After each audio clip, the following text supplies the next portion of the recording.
It's Eureka Moments, and with us today we have someone really special. He is more than just a life coach, and he is Steve Harris. Absolutely. Thank you for having me. Yeah, it's a pleasure having you. It wasn't that easy, but we have him here. Everything that's worth it usually takes time, and I'm one of those things. You can say that again. What I want to do with today's program is try as much as possible to make people understand that it's one thing to start dreaming, then it's one thing to start taking the steps towards it, right. And then when you finally get there, what you do with it, right. Because a lot of people start coasting when they finally get to a place they think is successful. Mm-hmm. So we all have success stories, which you have. You're somewhere in your life today that you can say you're successful so far. Right. But where did it start from? Well, long story. And usually when people ask me that question, I just say, go get the book. Because I literally wrote the book on that. But executive summary, I'm a 2-time college dropout. When people hear that, they think, oh, glamorous, you dropped out of Harvard or something. And I dropped out of Uniben. And I got kicked out of Madonna University at a time in my life. So I don't have what you might call a college degree. And going through the motions of that kind of put something in your psyche that you're not good enough. You know what I mean? Because I didn't drop out because I wanted to. I dropped out because first off, I was kicked out. And the second time, I literally dropped out. I just couldn't do it anymore. But then it infuses something in your mind that says you're not good enough. You'll never amount to much, because it takes a special kind of skill to drop out of school. And to do it twice, you must be in a category all by yourself. And so all that messed with my mind. I've done dead-end jobs and stuff. I've been an office assistant. I've done stuff, just literally bootstrapping my way to success. And, today I have this mantra that, epitomizes everything I talk about. And it simply says, it's not what you don't have that limits you. It's what you have, but you don't know how to use. So when people ask me, Steve, what inspires you? What motivates you? I keep telling them that I don't know who I would have been if I graduated. And because I don't know, I push myself as hard as I could be. I say to myself, if I graduated, probably I'll be a banker, work in oil and gas or something, maybe be president for the love of God.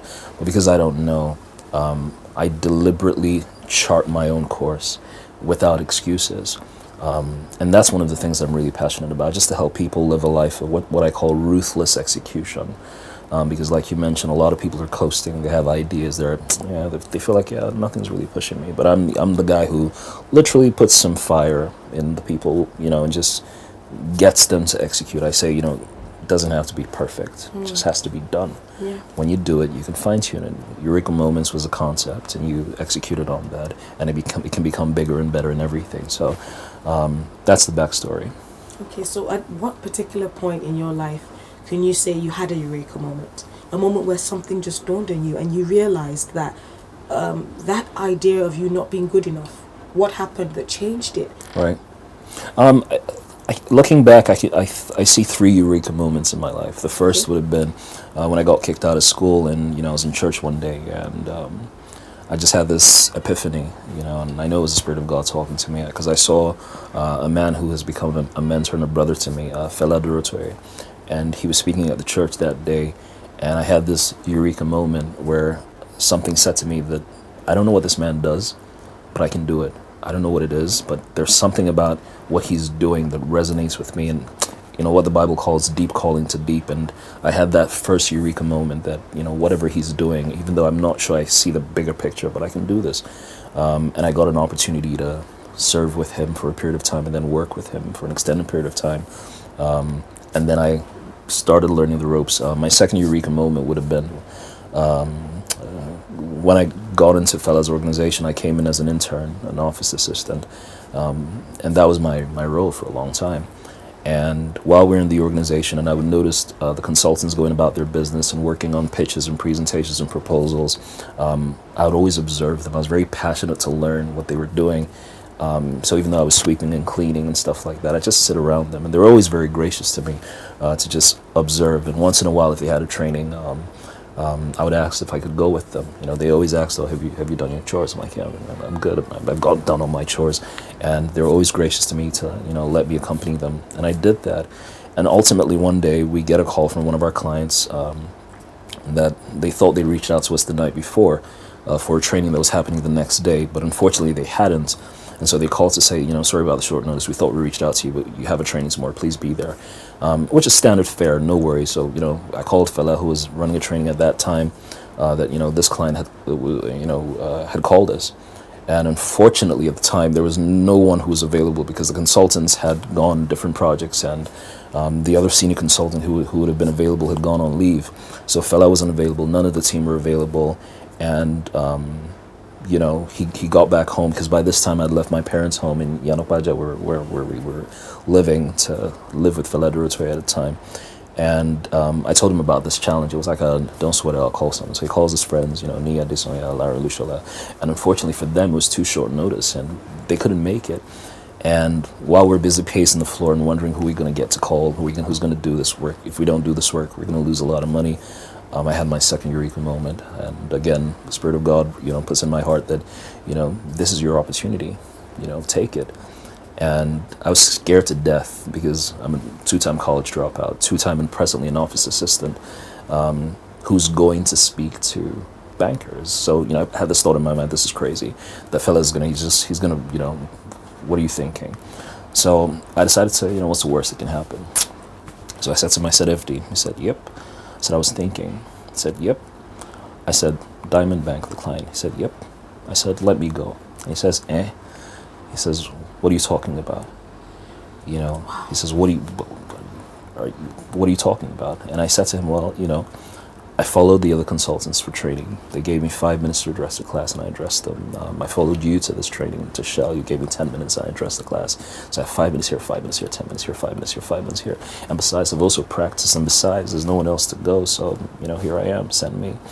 And, he looked at me for a long time because I can imagine what the thoughts going through his mind. I'm about to send my office assistant, who was a college dropout, to go and train bankers. If they catch him, if they find out that this guy is not who he says he is, our reputation, our brand, our integrity goes down, down the toilet.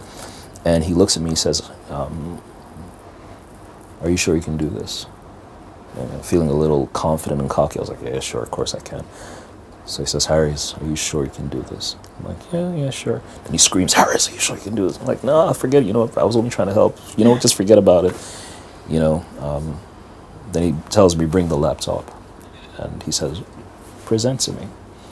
And luckily for me, I'd even though I was an office assistant, I knew that there was much more to me than just my position. So I'd been preparing for an opportunity, so to speak, even though I knew I'd never get one. But I just figured, let me just be prepared. Because I remember back in the day when I was in school, I was in a rap group at the time. And I wasn't the best rapper, but I was the one who remembered everybody's lines. So when somebody would flub his lines, I'd get into the mix and just continue with with like nothing ever happened. So I knew my lines, but I knew everyone on the team's lines. So I think that kind of helped me. So I just said, what the heck, let me just familiarize myself with the line just in case somebody says something that he should have, and he doesn't remember, and I did that pitch, and, fella gave me an opportunity, and the next day I went there, and cut the long story short, I bumped into somebody who I went to school with and knew that I was a dropout, and he was surprised to see me there. So it's like, oh, what are you doing here? Do you work for the bank? I'm like, no, man. I'm like, what are you doing here? Oh, he says, well, I work for the bank. I'm like, oh, why are you here so early? Is your branch open? He said, I'm not on the branch. I'm in training school. And I was like, oh my God, sorry, what course are you having today? Then he mentions the program that I'm facilitating. And he says to me, so he says, Steve, so what are you doing here? You do work for Diamond? I said, no. So what's going on? I said, we have a training. He said, consultant. I said, yes. So who's the consultant? Because in his mind, it couldn't have been me because he knows my story. So it was like, who's the consultant? And he sees in the card my colleague who's asleep. And he says, is that the consultant? I'm like, nah. He said, oh, okay. The guy they come and be. I'm like, nah. He said, the guy don't do. I'm like, yeah. So it's like, so who's the guy? And I'm like, that's me. And he just freaks out and he's just laughing because he knows my story. He knows I'm not supposed to be here. He's like, so now you go train me. I'm like, yeah. I said, you way I know. So you to come upstairs. And then he just balls out. He's laughing. And, I go there and, by the grace of God, I hit a home run. I do the training. I literally ran the training by myself from about 8 a.m. till about 5 p.m. and no one knew it was my first time. And my guy was like, man, dude, you're off the hook, you're off the chain. And, you know, I remember a fella had been calling me that day, how's it going, what's going on, how's it going? You know, I'm like, it's going good. So when you get home, come see me. And, you know, I get back home and, you know, fella, to his credit, you know, comes out, gives me a great big hug. And he says, thank you for taking the opportunity. I'm like, no, man, thank you for giving me the opportunity. So, you know, long story short, you know, we go back the next day. This time, fellas, he's available, and, you know, he's doing his thing. And then he says, oh, I'm so sorry, how was Steve Harris's session yesterday? And the whole place just erupts, standing ovation, everyone's clapping. He's looking at me, and he says, you know, and that day was the last day I was an office assistant, and, you know, the rest, they say, is history. Awesome. That's just an amazing story. Like, even if you don't say anything else, like, I'm totally inspired. Yeah. And that story is enough to get anyone off their feet. Now, that's enough for you to start dreaming, because that's the total definition of Eureka Moments. And the fact that you could bring the God factor, where the voice speaks to you and says, you know what, you can do this. Right. So the opportunities are there. Right, absolutely. The God factor is there. Oh yeah, you can't do nothing without Jesus. Yeah. Absolutely. There's one thing you said, be ready. Right. You know, you were even preparing for an opportunity you didn't think was coming. Absolutely. But you were ready. Yeah. And then when Fela Duratoye asked you, can you do this? It's just like when Saul asked David. Yeah. And he said, you know what? I killed the bear. I was born ready, man. Killed the bear. Yeah. I killed the lion, so now I'm going to kill Goliath. Absolutely. And that was your Goliath. Yeah, absolutely. Beautiful. As in, I don't have too many more questions to ask, because that story just nailed everything. But when you now get to that level of success, because right now people are looking all around, a lot of people are looking up to you and calling you successful. Right. Yeah, but then how do you discern your next Eureka moment? How do you discern the next move, the next level in your life as a successful person? Well, for me, I think it's the power of your associations. I always tell people, you know, if you're the sharpest tool in the shed, you need new friends. You know what I mean? If you're the one that everyone looks up to, then you need new friends. You know, if you're a 10, you're going to be surrounded by 8s and 9s or 7s and 6s and 4s who look up to you. But it takes a great deal of humility to go to a new level where you're surrounded with people who are 11s and 20s. But now you're the smallest kid on the block, even though you're the biggest dog on the block in your previous life. Wow. So it takes a lot of humility to surround yourself with people who are 11s and 20s, even though you're a 10, because it forces you to grow. So to answer your question directly, I surround myself with people who challenge the heck out of me, who inspire me when they're talking about their dreams. It looks like I haven't even started. And, you know, some people would take that and be intimidated. But, you know, I say, you know, you got to surround yourself with people whose results inspire and intimidate you.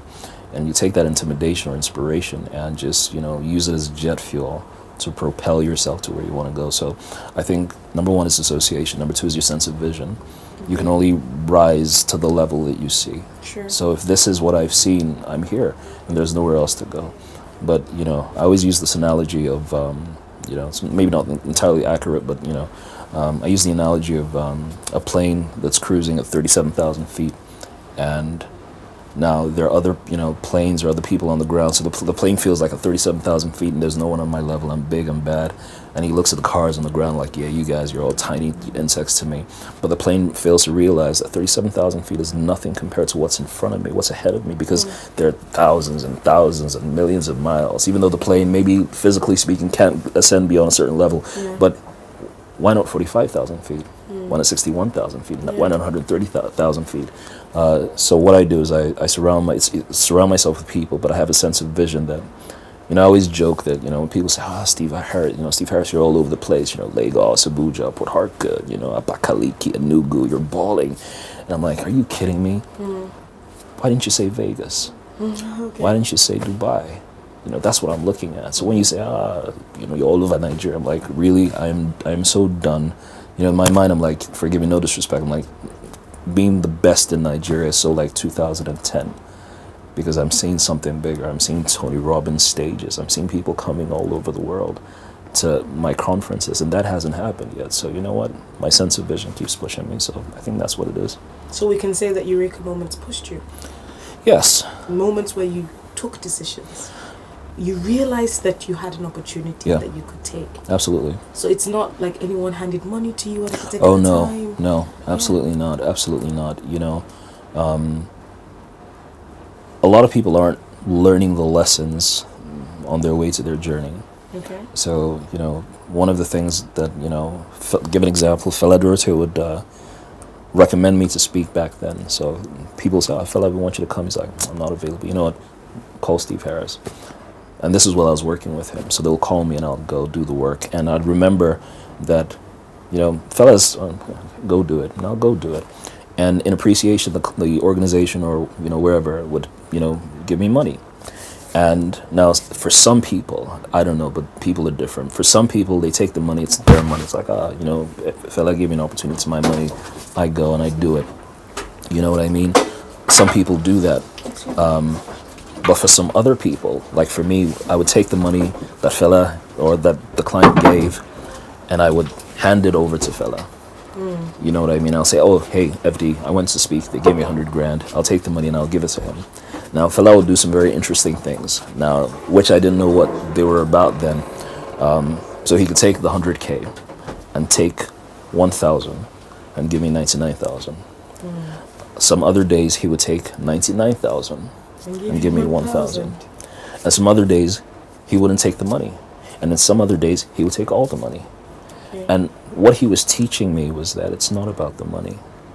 It's, would you still do this if they weren't paying you? And those are the things that have governed my life when I recognized that, listen, it's not about the money, it's not about the pay, it's the fact that I can do this, and I think I've been really blessed by that. Yes, and you've just blessed us as well. It's wonderful having you. Is there anything you want to tell the young, aspiring, anything about your life that you feel could help them? Because you've just shared your Eureka moments. And the main reason why we do this is they should begin to acknowledge those moments. Right. They're waiting for an uncle, an aunt, someone, the government, we need money, set me up, send me here, do this for me, or whatever it is they're waiting for. Eureka moments are taking place in their life. They can't even see them because they don't acknowledge them as this is actually a stepping stone to me getting to this place of success. But when they hear people tell their stories like you just did, they know that, okay, this is what I need to do in order for me to actually break forth. Right.